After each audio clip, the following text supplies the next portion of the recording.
Praise the lord. ప్రభువైన యేసుక్రీస్తు వారి నామంలో మీకు శుభము తెలియజేసుకుంటా ఉన్నాను.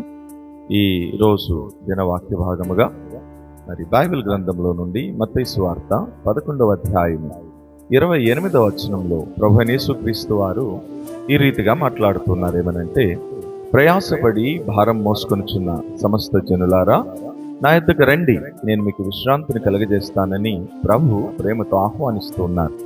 నిజమేనండి. ఈ రోజున మనం దేవుని దగ్గరికి వస్తే దేవుడు మనకి నెమ్మదిని, విశ్రాంతిని, శాంతిని, సమాధానం ఇస్తానని ప్రేమతో పిలుస్తున్నారు. కానీ సమాజంలో చాలామంది మనుషులు యేసుక్రీస్తు దగ్గరికి వెళితే అదేదో మతం మార్చేస్తారు అనే తప్పు భావనలో వారు జీవిస్తున్నారు. కానీ యేసుక్రీస్తు మతాలు మార్చేటటువంటి దేవుడు కాదు, ఆయన మనసు మార్చేటటువంటి దేవుడు.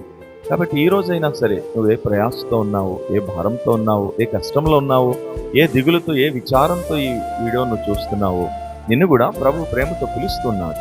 ఈ రోజైనా నువ్వు ఆయన దగ్గరికి వస్తే ఆయన నీ భారము, నీ బాధ, నీ కష్టాలన్నీ తీసివేసి ఆయన నీ హృదయంలో చెప్పనశక్యమును, మహిమాయుక్తమైన సంతోషమును, సమాధానమును ఇవ్వడానికి సమర్థుడు.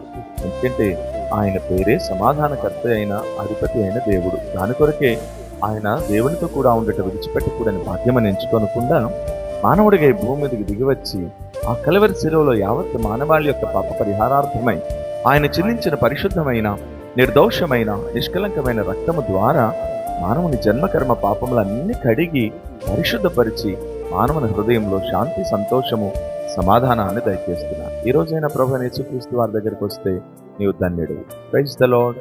Thank you.